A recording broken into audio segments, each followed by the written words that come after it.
Hello, hi, hello Arsenal fans, football fans. Welcome to Money Talks Arsenal. Money Talks Arsenalന്റെ Atlanta Arsenal post match reaction വീഡിയോയിലേക്ക് എല്ലാവർക്കും സ്വാഗതം. അങ്ങനെ champions ലീഗിന് തുടക്കമായി. ഇന്നലെ ട്യൂസ്ഡേ തുടങ്ങിയ കളികളാണ്. ട്യൂസ്ഡേ, വെൻസ്ഡേ, തേഴ്സ്ഡേ ഭയങ്കര വിയർഡ് ആയിട്ടുള്ള ഫിക്ചേഴ്സ് ആണ് പ്രാവശ്യം. നമുക്ക് വന്ന മാച്ച് അറ്റ്ലാന്റ അവേ തേഴ്സ്ഡേ ആണ്. സോ അതിന്റെ ഡിസ്കഷൻ നമുക്ക് സ്ക്രീനിലോട്ട് നമുക്ക് ആഡ് ചെയ്യാം. ദീപക് ബ്രോ ഉണ്ട് കൂടെ. Alpha bro. Okay, Alpha bro ഉണ്ട്. Hi bro. മ്യൂട്ടാണ്.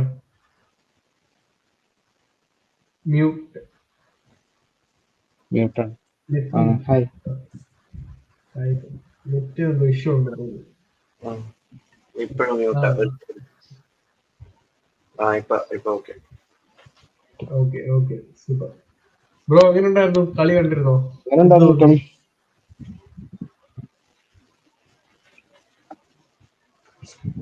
എന്താ പറയാ, എനിക്ക് ഉറപ്പായിരുന്നു കളി ഇങ്ങനെ അധികം വലിയ സ്കോറിംഗ് ഗെയിം ഒന്നും ആയിരിക്കത്തില്ല എന്ന് ഉറപ്പായിരുന്നു.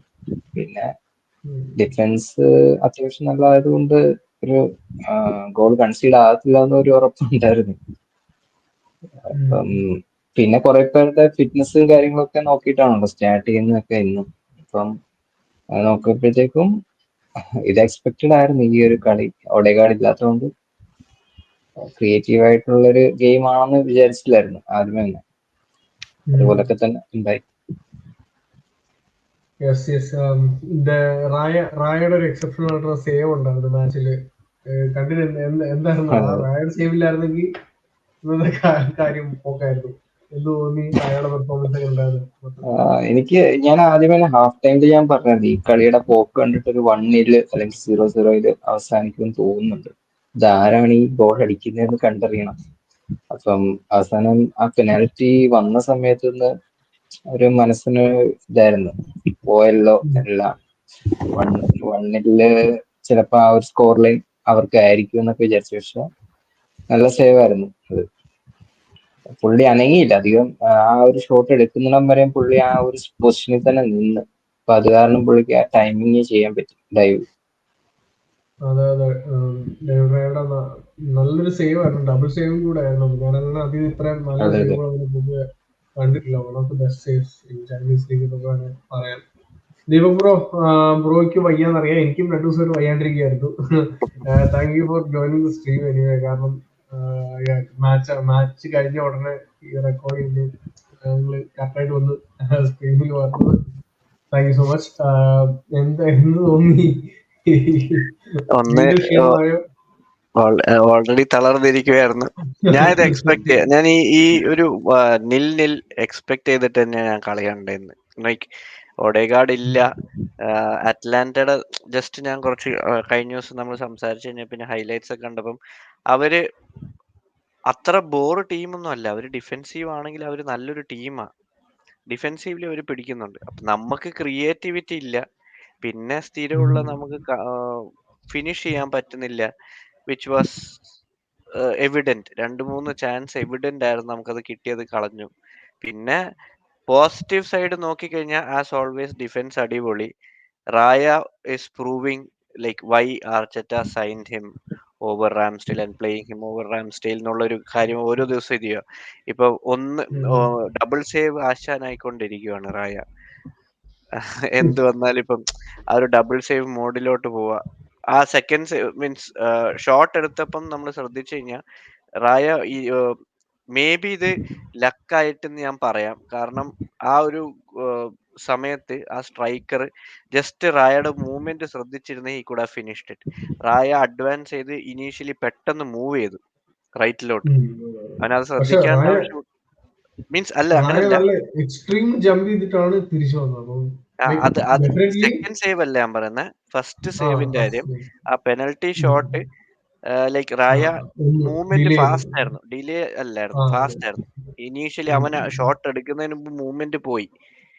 അപ്പം it was a great save. Second save ആണ് കുറച്ചും കൂടെ കമൻഡബിൾ എന്ന് ഞാൻ പറയും. കാരണം എക്സ്ട്രീം റൈറ്റിലോട്ട് ചാടി എക്സ്ട്രീം ലെഫ്റ്റിലോട്ട് വന്ന് റിഫ്ലക്ട് ചെയ്തിട്ട് അത് ക്ലിയർ ഓഫ് ചെയ്യുന്ന അതും നോട്ട് ടു സെൻട്രലായിരുന്നു. അത്ര റൈറ്റ് പോയില്ല. ഇത് സെൻട്രലായിട്ടാണ് പുള്ളി ഹെഡ് അതെ ചെയ്തത്. പുള്ളി കുറച്ചുകൂടെ ഒന്ന് ഇതായിട്ട് ചെയ്തെങ്കിൽ സേവ് ചെയ്യാൻ പറ്റില്ല. പക്ഷെ അതെ സ്റ്റിൽ ആ റിഫ്ലക്സ് അതെ ഭയങ്കര അടിപൊളി റിഫ്ലക്സ് ആയിരുന്നു. ഉം. അതാണ് പോസിറ്റീവായിട്ട് ഇന്നുണ്ടായത് സത്യം പറഞ്ഞ. വേറെ ഒന്നും ഞാൻ ഡിഫൻസ് പോസിറ്റീവായിട്ട് ലൈൻ കണ്ടില്ല. ഇരിക്കുന്നില്ല. കാരണം ആർസണലിന്റെ ഡിഫൻസ് ലൈൻ നമുക്കറിയാം, one of the best defence line ആണ്. ബാക്ക് ഫൈവ് വേറെ ലെവൽ ഡിഫൻസ് ആണ്. ഫ്രണ്ടിലോട്ട് വരുമ്പോ ഞാൻ ചെയ്യുന്ന മിഡ് തൊട്ട് ആ നമ്പർ 6 തൊട്ട് അങ്ങോട്ട് ഫ്രണ്ടില് എന്താ തോന്നി നിങ്ങൾക്ക് ബ്രോ? ആൽഫ ബ്രോയിലൂടെ വരാം. എന്താ ബ്രോ അറ്റാക്കിംഗ് സെൻസിൽ എന്തായിരുന്നു മിസ്സിംഗ് ആയിരുന്നു എന്ന്? എനിക്ക് തോന്നിയൊരു കാര്യം എന്ന് പറഞ്ഞാല്, ഒന്ന് അവരുടെ ആ ഒരു സെറ്റപ്പ്, ആ ഒരു ഡിഫൻസീവ് ലൈൻ ആണെങ്കിലും ആ ഒരു മിഡ് ബ്ലോക്ക് ആണെങ്കിലും ഒക്കെ സൂപ്പർ ആയിട്ടാണ് തോന്നി. അവര് നല്ല കൗണ്ടർ പ്രസിംഗ് ഉണ്ടായിരുന്നു അവർക്ക്. നമുക്കൊരു ലൈൻ തരുന്നില്ലായിരുന്നു പാസ് ചെയ്യാനായിട്ട് വരേക്ക്. നമ്മുടെ പ്ലേയേഴ്സ് റിസീവ് ചെയ്യാനായിട്ട് പോയി റിസീവ് ചെയ്ത് പ്ലേ ഉണ്ടാക്കേണ്ട ഒരു ഇതുണ്ടായിരുന്നു. അങ്ങനെ ഒരു സിറ്റുവേഷൻ ഉണ്ടായിരുന്നു. പ്ലസ് പിന്നെ എനിക്ക് തോന്നിയ ഒരു കാര്യം എന്ന് പറഞ്ഞാൽ, ഈ പ്ലേയേഴ്സിനകത്ത് പ്രത്യേകിച്ച് ഇന്ന് കളിച്ചതിനകത്ത് ഇപ്പം പാർട്ടി എടുത്താലും സാക്കി ആണെങ്കിലും ഒന്നും എനിക്ക് തോന്നുന്നില്ല അവരുടെ ഒരു 100% ഷാർപ്നെസ് ഉണ്ടായിരുന്നു. അതെനിക്ക് തോന്നുന്നു കളിക്ക് മുമ്പേ തന്നെ ഒരു ഡൗട്ട് ഉണ്ടായിരുന്നു, സാക്ക സ്റ്റാർട്ട് ചെയ്യുവോ, പാർട്ടിയാണോ ജോർജി ആയിരിക്കുമോ കളിക്കുന്നത്. പ്രത്യേകിച്ച് പാർട്ടി ഗാനയ്ക്ക് വേണ്ടിയും ഒക്കെ അടുപ്പിച്ച് ഇത്രയും 90 മിനിറ്റ്സ് ഒക്കെ കളിച്ചുകൊണ്ടും പിന്നെ പുള്ളി കുറെ നാൾ കളിക്കാതെ നമുക്ക് ഫസ്റ്റ് റൗണ്ടിൽ അങ്ങനെ ഒരു കളിക്കാതായിട്ട് കുറെ നാൾ ഇരുന്നുകൊണ്ടും ഒക്കെ ഒരു സെങ്കിന്റെ പ്രശ്നമുണ്ട് അവിടെ. അപ്പൊ റൈസ് ആണെങ്കിലും കഴിഞ്ഞ സീസൺ നോക്കുവാണെങ്കിൽ ജോർജീനിയോ ആയിരുന്നു കൂടുതലും കളിച്ചെന്ന് തോന്നുന്നു റൈസിന്റെ കൂടെ. പിന്നെ ഹാവർട്സ് മിഡിൽ കളിച്ചിരുന്നു. ഹാവർട്സ് മിഡിൽ കളിക്കുമ്പോൾ ആണെങ്കിലും അത്ര എഫക്റ്റീവ് ആയിട്ട് തോന്നിയിട്ടില്ല ഇന്നേവരെ. പുള്ളി ആ സെൻട്രൽ സ്ട്രൈക്കർ കളിക്കുമ്പോഴേ നല്ലോണം കളിച്ചിട്ടുണ്ട്. അവിടെ ആണെങ്കിൽ ഇന്ന് ജീസസാണ് കളിച്ചത്. ജീസസിന്റെ എനിക്ക് തോന്നുന്നു ഫസ്റ്റ് ആയിട്ടാണെന്ന് തോന്നുന്നു ഈ സീസണിലെ. പിന്നെ അങ്ങനെ നോക്കുമ്പോഴത്തേക്കും ഓൾമോസ്റ്റ് ഒരു സ്ക്രാപ്പി ഗെയിം പോലായിരുന്നു തോന്നിയത്.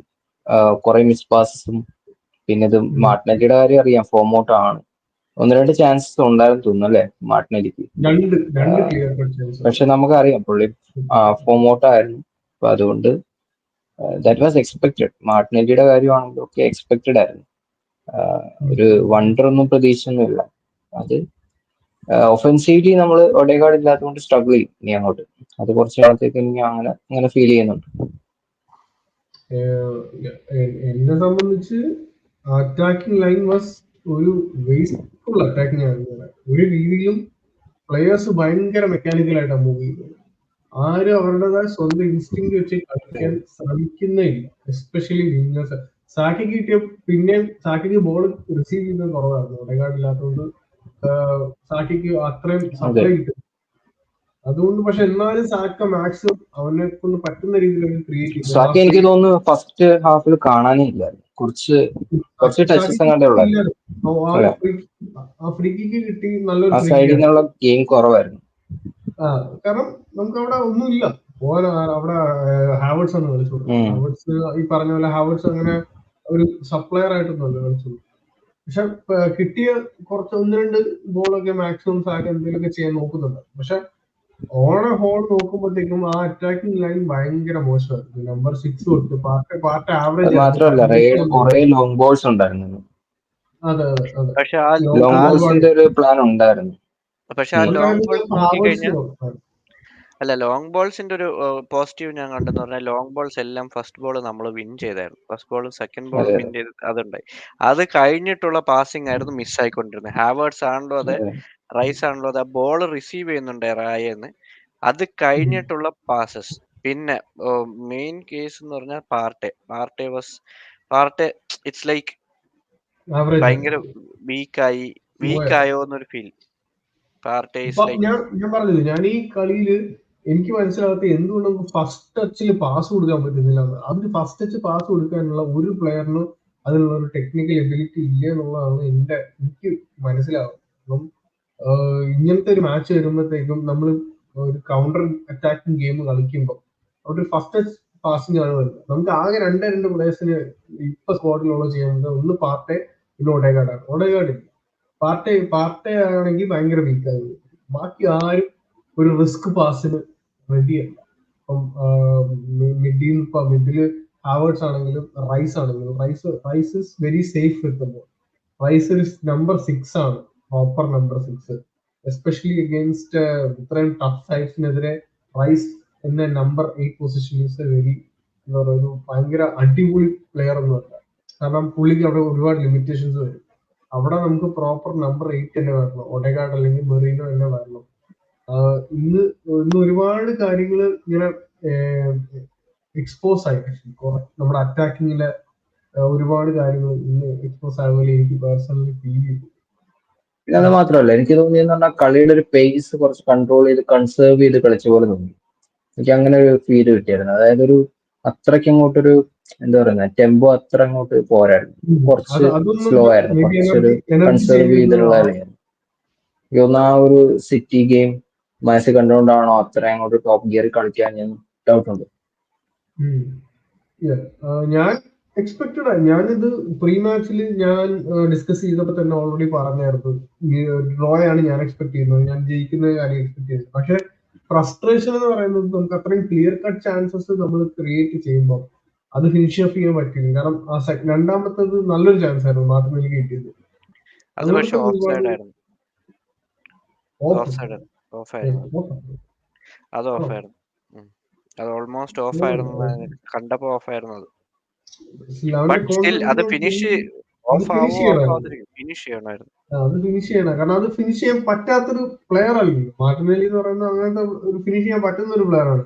പിന്നെ മാർട്ടിനെല്ലി സ്പെസിഫിക് ആയിട്ട് പറയുമ്പോൾ നമ്മൾ സ്കെയിൽ കോട്ട് ചെയ്യുന്ന പോലെ തോന്നും. പക്ഷെ പുള്ളിയുടെ പെർഫോമൻസ് അത്ര മോശമാണ് ആക്ച്വലി ഇപ്പൊ ഈയിടെ ആയിട്ട്. ട്രാക്കിംഗ് ബാക്ക് മാത്രമേ നമുക്ക് ഇപ്പൊ പറയാൻ പറ്റുള്ളൂ. എന്തെങ്കിലും പോസിറ്റീവ് ആയിട്ട് പറയാൻ പറ്റി കഴിഞ്ഞാൽ മാർട്ടിനെല്ലിയുടെ ട്രാക്ക് ബാക്ക് ഡിഫൻസിൽ വന്നിട്ട് പുള്ളി ലെഫ്റ്റ് ബാക്കിന് നല്ല സപ്പോർട്ട് കൊടുക്കുന്നുണ്ട്. ആ കാര്യത്തിൽ എല്ലാം സൂപ്പറാണ്. പക്ഷെ ഗോയിങ് ഫോർവേഡ് പുള്ളി കുറച്ചുകൂടെ റിസ്ക് എടുക്കണം. അതെ, നമുക്കറിയാം ലിമിറ്റേഷൻ ഉണ്ട് ആ ഒരു സൈഡിൽ. കാരണം നല്ലൊരു 8 ഇല്ലാത്തതിന്റെ ഒരു ബുദ്ധിമുട്ട് ഇന്ന് നമ്മൾ കണ്ട്. എന്താണ് അവിടെ സംഭവിക്കുന്നത്? രണ്ട് ഒഡെഗാർഡ് ഇല്ലാത്തതുകൊണ്ട് ലെഫ്റ്റിൽ സംഭവിക്കുന്നത് തന്നെ റൈറ്റിൽ സംഭവിച്ചു. ക്രിയേറ്റിവിറ്റി ഇല്ല. അപ്പൊ നമ്മുടെ രണ്ട് അറ്റാക്കിംഗ് മിഡ്ഫീൽഡേഴ്സ് വരാതെ പരിപാടി എങ്ങനെ പോകും അറിഞ്ഞൂടെ. ഇനി അങ്ങോട്ടുള്ള 2 മാസം, അതായത് ഒഡെഗാർഡ് നവംബർ വരെ ഉണ്ടാവും തോന്നുന്നു. നവംബർ വരെ ഇഞ്ചറി ആണ് പറയുന്നത്. സോ ലെറ്റ് സി ഒഡെഗാർഡിന്റെ കാര്യത്തിൽ ഒരു തീരുമാനമാക്കണം. പിന്നെ പിന്നെ മാച്ചിൽ എടുത്തു പറയാനുള്ള ഒരു മൊമെന്റ് എന്ന് പറയുന്നത് എനിക്ക് തോന്നുന്ന ആ ഒരു സേവ് തന്നെയായിരിക്കും. അറ്റ്ലാന്റയുടെ പെർഫോമൻസ് എന്താ തോന്നുന്നു? അറ്റ്ലാന്റ, ഞാൻ അങ്ങനെ അവരുടെ കളി കണ്ടിട്ടില്ല കേട്ടോ.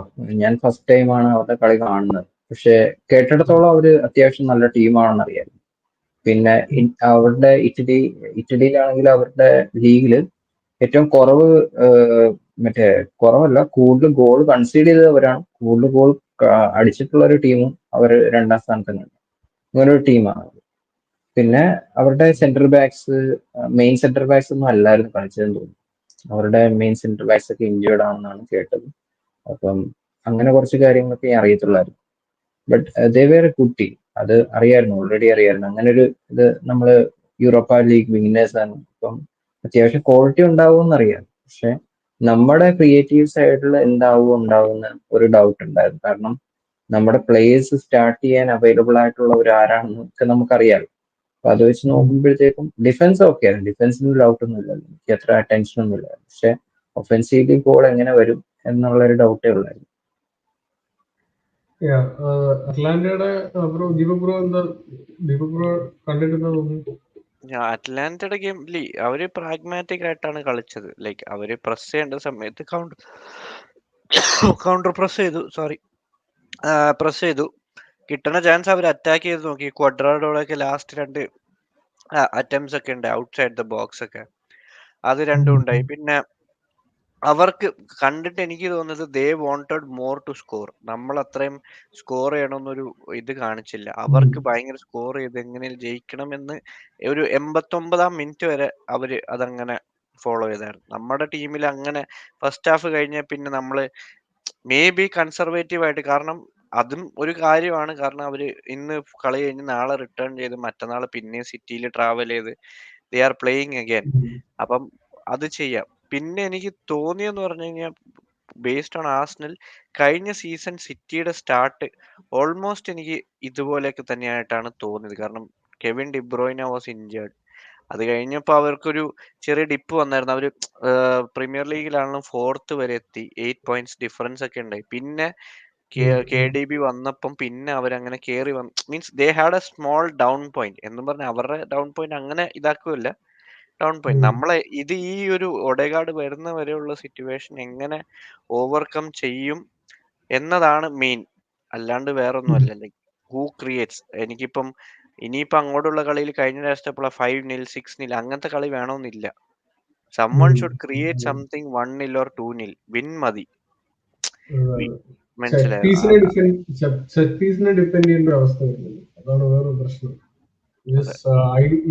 ഞാൻ മാച്ച് കണ്ട സമയത്ത് എനിക്ക് തോന്നിയ ഒരു കാര്യം, നമ്മുടെ കളി കഴിയുമ്പോൾ നമ്മുടെ ബെസ്റ്റ് പ്ലെയർ ഒരു ഗോൾ കീപ്പർ ആയിക്കഴിഞ്ഞാൽ that is a very big failure.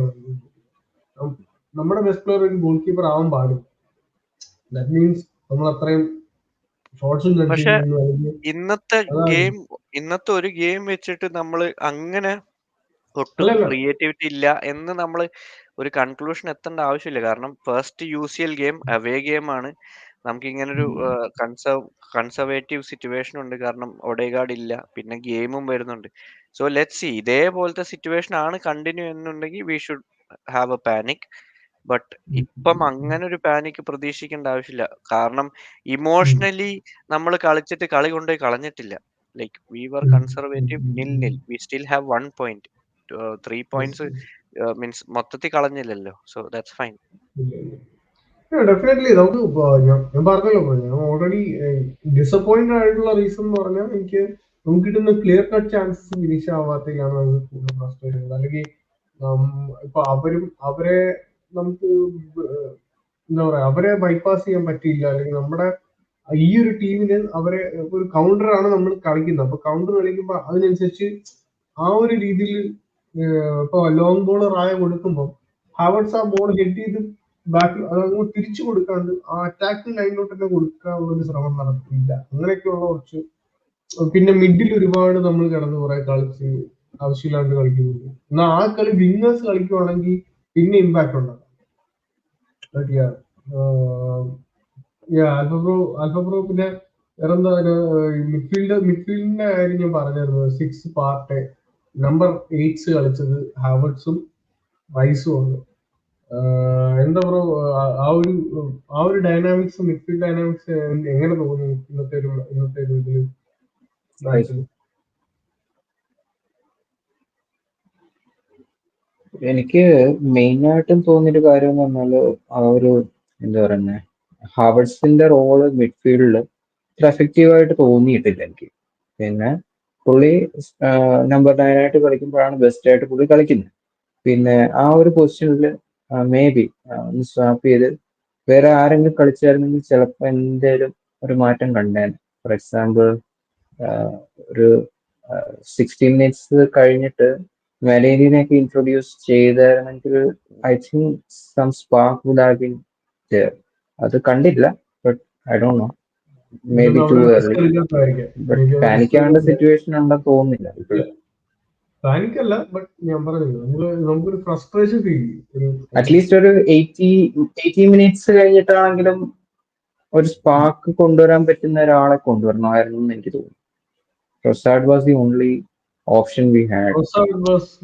Trossard സ്റ്റെർലിംഗും അത്യാവശ്യം ഒരു ചെറിയ ഇമ്പാക്ട് പോലെ എനിക്ക് തോന്നി. അത്യാവശ്യം മോശപ്പെട്ട അല്ലാത്ത രീതിയിൽ എന്തെങ്കിലും ക്രിയേറ്റ് ചെയ്യുന്ന പോലെ എനിക്ക് ഫീൽ ചെയ്തു Sterling and Trossard. Even Calafiori decent ആയിരുന്നു. ടിംബർ ഡീസെന്റ്, പ്രോപ്പർ ആയിരുന്നു. അത് വേറെ ക്വസ്റ്റ്യൻസ് ഒന്നുമില്ല. Anyway on to Manchester City on Sunday. പക്ഷെ നമുക്ക് ഈ പോയിന്റ് നമ്മള് ക്രൂഷ്യൽ പോയിന്റ് ആണ്. ചാമ്പ്യൻസ് ലീഗില് അവേ മാച്ചില് അറ്റ്ലാന്റ ഒരു അൾട്രാ ഫാൻ ബേസ് ഒക്കെ ഉള്ളത് സൈഡിൽ പോയി ഒരു പോയിന്റ് എടുക്കുക പറയുന്നത് വലിയ സംഭവം, വലിയ കാര്യമാണ്. നെക്സ്റ്റ് മാച്ച് ഓൺ സൺഡേ ആണ്. Man City away again. അപ്പോ എന്താ നിങ്ങൾക്ക് എന്തെങ്കിലും പറയാനുണ്ടോ അതിനെ കുറിച്ച്? ജസ്റ്റ് സ്കോർ എന്തെങ്കിലും അതിനെ കുറിച്ച് പറഞ്ഞു പോണോ? Or shall we should be A 0-0 or 0-1. ആരാണ് നമ്മള് ഒരു 1-0 ജയിക്കാനോ അല്ലെങ്കിൽ അത്രയൊക്കെ ചാൻസ് ഉള്ളൂ. അല്ലാതെ ഹൈ സ്കോറിംഗ് ഗെയിം ഒന്നും പ്രതീക്ഷിക്കുന്നില്ല ഈ ഒരു അവസ്ഥ. ഒന്നെന്ന് പറഞ്ഞു കഴിഞ്ഞാൽ KDB ഇല്ല. സോ അവരുടെ ഒരു മീൻസ് അവർക്ക് ഒരു കൺഫേംഡ് അല്ലേ? കൺഫേംഡ് ആണ്. Like he won't be playing for Arsenal ഗെയിമിന് കളിക്കാൻ ചാൻസ് ഇല്ല, just because they don't want him. ഇപ്പൊ UCL ഗെയിംസ് കുറെ ഉള്ളതുകൊണ്ട് 99% കൺഫേംഡ് ആയെന്നാണ് പറഞ്ഞത്. ഹി വോണ്ട് ബി അവൈലബിൾ എന്നാണ് പറഞ്ഞത്. He won't be fit for our game എന്ന് പറഞ്ഞു. അപ്പം സോ അതെന്തായാലും ആവട്ടെ. ബട്ട് ഞാനിപ്പം ആസ് പെർ ന്യൂസ് പറഞ്ഞത്, സോ അവർക്കും ഇല്ല. സോ എങ്ങനെ they will cope up without KDB എന്ന് എനിക്കൊന്ന് കാണാൻ കൊതിയാവുന്നുണ്ട്. ലൈക്ക് എന്റെ പണ്ട് തൊട്ടുള്ളൊരു, ഞാൻ നിന്റെ അടുത്ത് പല പ്രാവശ്യം പറഞ്ഞിട്ടുണ്ട് of conversation, without KDB Haaland അത്ര ഇമ്പാക്ട് ഞാൻ കണ്ടിട്ടില്ല. വിത്ത് KDB ഇമ്പാക്ട് ഓഫ് ഹാലൻഡും വിത്തൗട്ട് KDB ഇമ്പാക്ട് ഓഫ് ഹാലൻഡും നോക്കിക്കഴിഞ്ഞാൽ നല്ല ഡിഫറൻസ് ഉണ്ട്. ആ ക്രിയേറ്റീവ് സൈഡ് കുറയുമ്പം ഹാലൻഡിന്റെ ഇമ്പാക്റ്റും കുറയും. So without defensive line, without KDB, നമ്മുടെ മീൻസ് അവർക്ക് ചാൻസസ് ക്രിയേറ്റ് ചെയ്യുന്ന ആരുണ്ടാവും നോക്കാം. സെയിം വേ നമ്മുടെ സൈഡിൽ നിന്ന് ആര് ചാൻസ് ക്രിയേറ്റ് ചെയ്യാൻ നോക്കാം. സോ എനി വിച്ച് വേസ് ഇപ്പൊ സ്കോർ ലൈൻ ഒന്നും പ്രെഡിക്റ്റ് ചെയ്യാനുള്ള ഒരു ഇതിലല്ലേ, കാരണം ഈ ഒരു ഗെയിം കഴിഞ്ഞതിന്റെ ഒരു ക്ഷീണം മാറട്ടെ, നമുക്ക് നാളെയോ മറ്റന്നാളോ പ്രീ മാച്ച് ചെയ്യുമ്പോൾ നോക്കാം. ഡെഫിനറ്റ്ലി. അപ്പൊ നാളെ നമ്മൾ ഡെഫിനറ്റ്ലി ഇതിന്റെ ഒരു പ്രീ മാച്ച് വീഡിയോ ആയിട്ട് തീർച്ചയായിട്ടും വരും. അപ്പം thank you so much guys for your support. ഞങ്ങൾ ഒരുപാട് ഇപ്പൊ സബ്സ്ക്രൈബേഴ്സ് ഒക്കെ ഒരുപാട് പെട്ടെന്ന് 1-2 വീഡിയോസിലൊക്കെ നല്ലൊരു ബൂസ്റ്റ് കിട്ടിയിട്ടുണ്ട് വ്യൂസിന്റെ കാര്യത്തിൽ. Thank you so much guys for the support. Comments ഒക്കെ വായിക്കാറുണ്ട്, പറ്റുന്നില്ല എല്ലാത്തിനും റിപ്ലൈ തരുന്നുണ്ട്.